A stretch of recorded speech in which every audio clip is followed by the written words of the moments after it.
E aí, designers, tudo bem com vocês? Alguma vez na sua vida você já acordou sem nenhuma ideia com o trabalho que você precisava fazer? Sem aquela luz que você precisava ter para fazer aquele trabalho tão importante que você tinha que fazer? Já passou pelo que eu chamo de a síndrome da página em branco? Que é você sentar na frente do programa, abrir um arquivo novo todo em branco e nada sair da sua cabeça? Já faltou aquela luz, que é uma lâmpada que vem e ilumina nossa mente para trazer um pouco de criatividade, talvez daquela criatividade que se perdeu. Se você já passou por essas situações, fica comigo nesse vídeo até o final. Vou te apresentar 3 ideias de criatividade que talvez possa ajudar muito você. E se você ficar realmente até o final, tem algo muito importante para ajudar você também nesse processo. Olá, meu nome é Rodrigo Silva, sou publicitário e designer gráfico com mais de 20 anos de experiência e criei esse canal para ajudar você a criar um designer de uma forma diferente, pensando em resultados. Pois bem, o que é a criatividade? A criatividade é o poder que o ser humano tem de elevar os seus pensamentos para criar algo que ainda não existe, para buscar uma solução para um problema que acontece, só que ainda não tem uma solução. E a criatividade está num bloquinho dentro da sua mente chamado superconsciência. O ser humano ele tem inconsciência, consciência, subconsciência e superconsciência. Então no inconsciente estão todas as programações que fazem com que você viva, se mantenha vivo. Respiração, batimento cardíaco, fome, medo. Já no subconsciente estão as programações que a gente aprendeu durante toda a nossa caminhada da vida. E é nessa camada que ficam todos os controles a respeito de como você pensa, da forma que você pensa, como que você age, da forma que você age e por que você age. E no nível de consciência, tá tudo que você faz no momento presente. São ações que você comanda racionalmente ou emocionalmente, mas que fazem parte do presente. Você tem consciência, você tem ciência do que está acontecendo ao seu redor ou das coisas que você está fazendo. Já no nível da superconsciência é onde o ser humano busca soluções para problemas, onde ele usa o imaginário para buscar soluções para problemas que ele está tendo no momento ou que pode vir a surgir no futuro. E é exatamente nesse nível da sua mente onde está toda a criatividade. Por que acontece de determinados momentos da nossa vida nós temos tanta criatividade e em outros momentos nós não temos? Por exemplo, na nossa infância. Porque na infância uma criança tem tanta criatividade, mas no decorrer da sua vida ela perde essa criatividade. Quando o ser humano está na fase de infância, tudo é novidade. Então o mundo ainda é um local a ser explorado. E como não se conhece, a criança está na fase de desenvolvimento, de aprendizagem, a mente dela começa a criar um monte de coisa. Se ela está olhando uma árvore, ela começa a imaginar alguma coisa que possa ter naquela árvore. Ela assiste desenho, ela brinca, ela vai criando um mundo próprio dentro da cabecinha dela. E no mundo próprio dentro da nossa cabeça, nós podemos criar qualquer coisa. E é lá na infância que a criatividade ela é mais explorada. Afinal, o mundo ainda é desconhecido, as coisas ainda são desconhecidas, é um momento de aprendizado e é um momento de inventar coisas na cabeça. Se você não conhece determinada coisa, se a criança não conhece, ela começa a criar soluções para ela mesma entender algumas coisas. Então é nesse exato ponto que entra a criatividade e a criança inventa muita coisa. Por isso que é comum você ver as crianças rabiscando, naquele rabisco tão simples, ela conta uma história incrível, porque na cabecinha dela, ela está criando um mundo dela.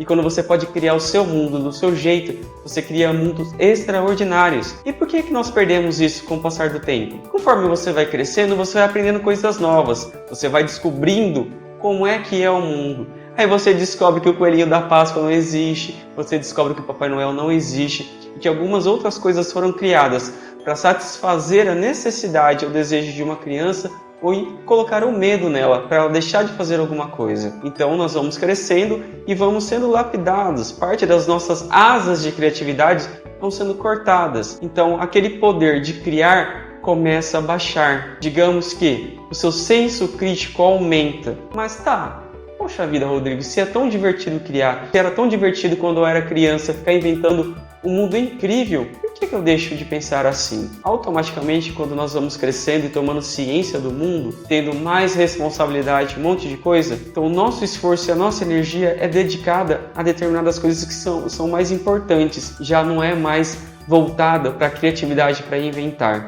Então você deixa de gastar energia com coisas que às vezes não servem para nada, como criar e imaginar qualquer coisa, e você foca em coisas que são mais importantes. Então a criatividade começa a ficar de lado. O seu senso crítico também se eleva. Então, por exemplo, agora um exercício com você que está me ouvindo. Imagine a seguinte coisa. Imagine um cavalo branco de bolinhas cor-de-rosas e amarelo. E agora coloque 4 asas de borboleta, 2 de cada lado, e um chifre colorido bem comprido.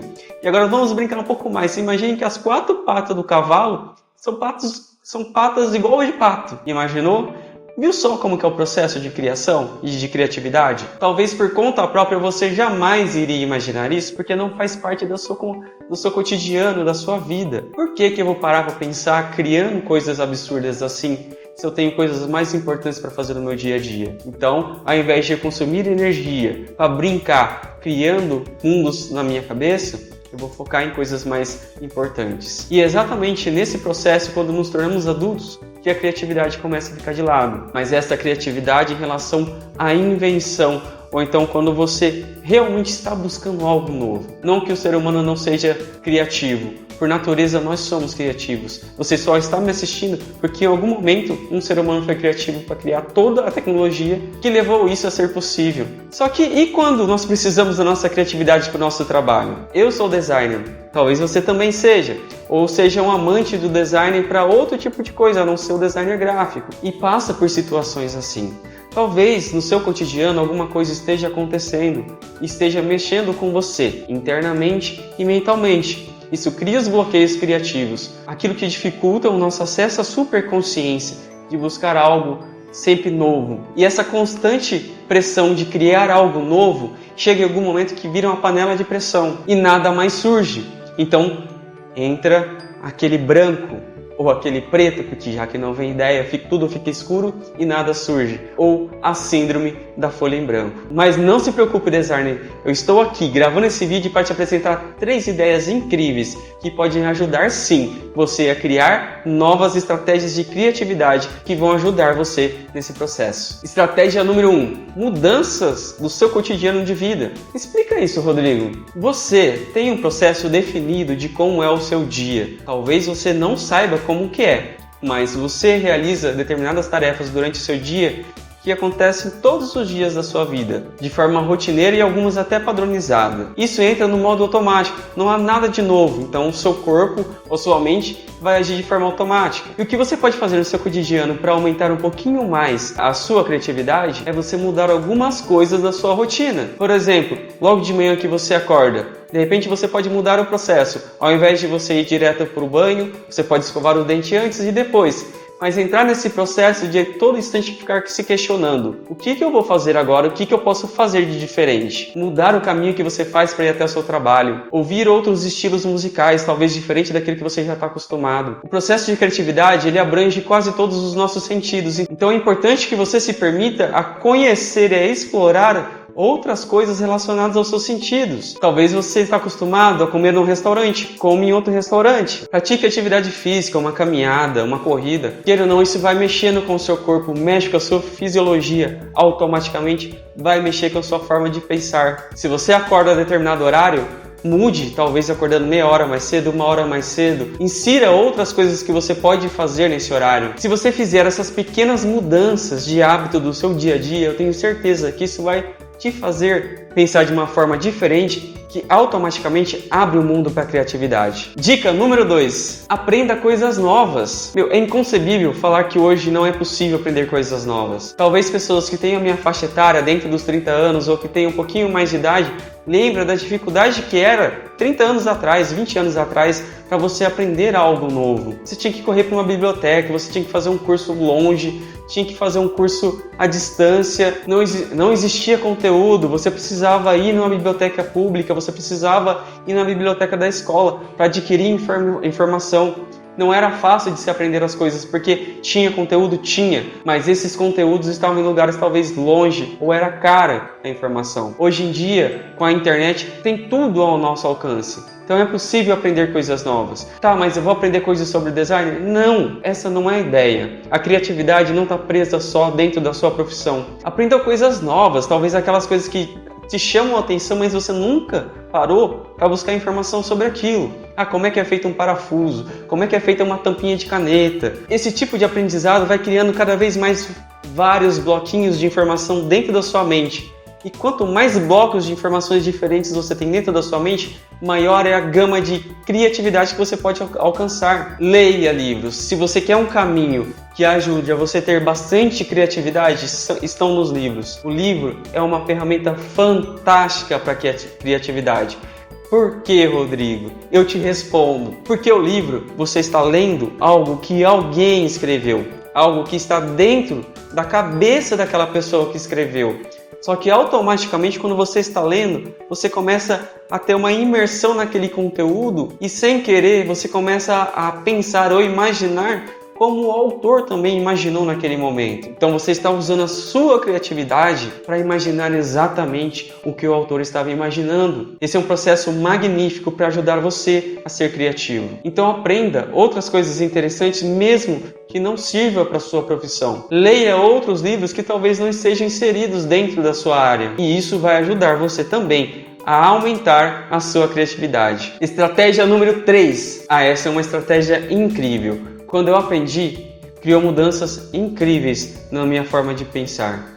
É a estratégia Disney de criatividade. Não sei se você já ouviu falar, mas presta atenção nessa estratégia, que foi a mesma estratégia que moldou praticamente toda a vida do Walt Disney. Só que antes de eu apresentar como é que é feita a estratégia Disney de criatividade, eu vou contar um pouquinho da história que eu ouvi a respeito dessa estratégia. Eu não sei se é verdade, mas se for, é uma história maravilhosa. Quem me ensinou essa estratégia conta que lá na empresa do Walt Disney, ainda antes, quando tudo estava iniciando, o Walt Disney tinha uma sala, que era a sala exclusiva dele. E dentro dessa sala estavam dispostas de forma como se fosse triangular 3 púlpitos, onde o Walt Disney ele andava em cada um, ele entrava no estado de reflexão, de mentalização em cada um daqueles pontos, a traçar estratégias de coisas que ele precisava fazer. E quem contou essa história disse que dentro da sala do Walt Disney era possível ver as marcas de tanto que o Walt Disney caminhou entre esses púlpitos. E por isso que não é à toa que o Walt Disney é o que é hoje. Existe uma outra história também que se conta que o Walt Disney faleceu antes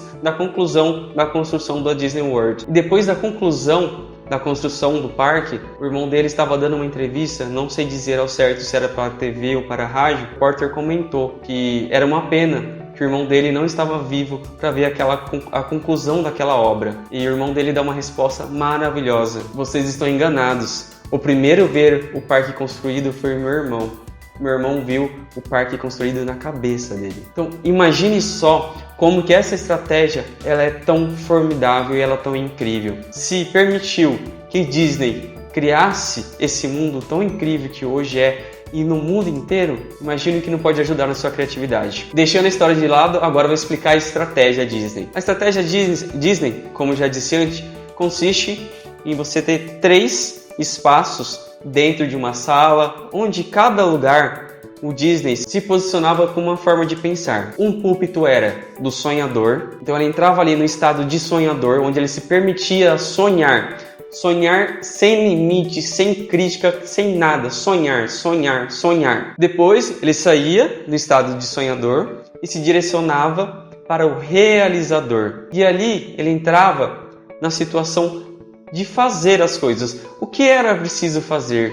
Quais são as coisas que eu preciso comprar? Quem são as pessoas que eu preciso contratar? O que é tudo que eu preciso ter para realizar todos aqueles sonhos? Então, nesse exato momento, ele, de certa forma, planejava, mas com todos os detalhes que eram precisos para a realização daquele sonho. Depois, ele saía do estado de realizador e ele ia para o estado crítico. E nesse exato momento, diante dos dois, diante do sonhador e diante do realizador, que ele iniciava o processo de criticar o sonho e criticar a realização. Por quê? Qual que é o intuito de ser crítico dessas duas pessoas? É que dentro do sonho você começa a parar determinadas coisas que talvez só existem na cabeça, no sonho, coisas que não tem como trazer para a realidade. Então você começa a criticar tudo aquilo que, cara, isso não existe, isso não dá certo, não tem como isso acontecer. E você também se vira para o realizador, começa a falar: desse jeito não vai dar certo, se você fizer dessa forma não vai dar certo, com essas pessoas não dá certo, e o que você quer fazer disso com aquilo não tem como dar certo. Você precisa fazer isso, você precisa fazer aquilo, você precisa sonhar isso, aquilo. Então digamos que essa terceira pessoa é a responsável por jogar um banho de água fria e puxar a pessoa para o chão, trazer para a realidade, analisar todo o contexto, o que é possível do sonho, o que é possível do realizador, juntar tudo para realmente pôr em prática aquilo que estava dentro da cabeça. E sim, é possível você fazer isso na sua casa ou no seu escritório. Simplesmente disponha dentro do ambiente 3 cadeiras, ou você pode fazer de pé também. Se você está com uma ideia, você está com algum projeto, você pode agir da mesma forma. Recordando, primeira posição, o sonhador. Sonhe, sonhe, sonhe, sem limites, sem senso crítico, sem nada. Sonhe qualquer coisa absurda. Depois sai daquele estado e vai para o realizador. E ali, pensa de forma realista tudo aquilo que você precisa para acontecer, tudo que você precisa planejar, tudo que você precisa adquirir para poder realizar aquele seu sonho. Depois sai do realizador e vai para o crítico. Então você começa a criticar esses dois para ver o que dá certo, o que não dá e que de fato é possível acontecer. Espero que vocês tenham gostado dessas 3 estratégias. Elas foram muito importantes na minha carreira profissional e principalmente nesses últimos 2 anos que eu adquiri muito conhecimento e aprendi muitas outras coisas. E para você que chegou até aqui, eu quero dar um parabéns. Não é todo mundo que se propõe a dedicar parte do seu tempo para aprender conteúdos novos. E se esse conteúdo está sendo relevante para você, eu tenho uma surpresa incrível para você. Mas, já que você chegou até aqui, ajuda aí, né? Se inscreve no canal se você não está inscrito, dá o seu joinha aí, deixa o seu comentário, qualquer crítica, sugestão, porque isso ajuda cada vez mais eu trazer conteúdo relevante e ajudar mais e mais pessoas, designers, como eu, como você, ou aquelas pessoas que se interessam por design. E o quarto bônus é uma estratégia de um dos meus autores favoritos, a estratégia do Napoleão Hill. Eu aprendi essa estratégia no livro Quem Pensa Enriquece. Esse livro aqui é fantástico, uma super dica para você ler. Eu tenho certeza que é um livro que pode fazer muita diferença na sua vida e na sua forma de pensar. E qual que é a estratégia que Napoleão Hill apresenta no livro? Imagine que você tivesse pessoas que você admira como seus mentores pessoais. Se você é publicitário, talvez um Nizam Guanais, um Washington Oliveto. Imagine que qualquer área que você esteja, você possa pegar aquelas pessoas, as principais, as famosas, e ser seus mentores. Aí você deve estar se perguntando: imagine, Rodrigo, como é que eu vou ter acesso a essas pessoas? Como é que eu vou chegar? Ou sequer eu tenho dinheiro para contratar essas pessoas? Ou aquelas pessoas que eu admiro falam outro idioma e eu não consigo falar com elas. E o que faz essa estratégia maravilhosa, ensinada por Napoleão Hill, é que você pode ter qualquer mentor junto com você. Seja vivo, seja já falecido, que fale outro idioma, que esteja muito distante, sem gastar nada. Você só precisa usar a sua imaginação.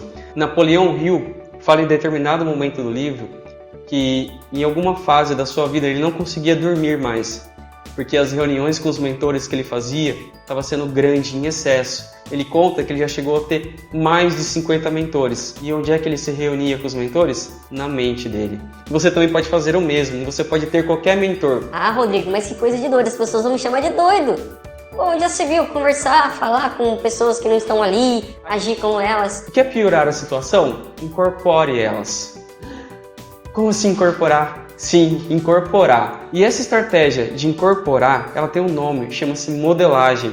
Modelar é exatamente você pegar algo, você modelar e fazer algo parecido com aquilo. E o que você faz? Você coloca em torno de 3 ou 4 cadeiras e imagine seus mentores sentados ali. Imagine que você realmente fosse aquela pessoa. E esse exercício, ele te força a imaginar como aquela pessoa pensa e quais são as soluções que ela poderia trazer para determinado problema. E funciona, sabe por quê? Se você se permite para fazer esse exercício, automaticamente você vai baixar o seu senso crítico. E é o senso crítico que nos poda, que limita a gente pensar de forma criativa. Então, quando você entra no estado do seu mentor e você joga um problema ou uma coisa que você precisa resolver para que eles discutam, você vai chegar a algumas soluções que aquela pessoa poderia ter a solução, ou a forma que ela poderia chegar à solução. Agora imagine o poder que é você ter vários dos seus mentores pensando ou discutindo um problema que você precisa resolver. Imagine que você está trazendo pessoas especiais com a mente maravilhosa para te ajudar a resolver uma solução. É possível sim. Então essa estratégia do Napoleão Hill, que são os mentores mentais, é muito valiosa. Espero que você tenha gostado dessas estratégias. E essa do Napoleão Hill, meu amigo designer, ela é incrível, incrível mesmo. E se você fizer e teve algum resultado ou quiser compartilhar a sua experiência, volta aqui nesse vídeo e deixa um comentário. Comente como é que foi a sua experiência, o que você trouxe de problema que o grupo de mentores te ajudou a resolver, tá bom? Espero que você tenha gostado desse conteúdo. E se você não se inscreveu até agora, aproveita para se inscrever, deixa seu like aqui, deixa seu comentário, tá bom? Te vejo nos próximos vídeos. Até mais!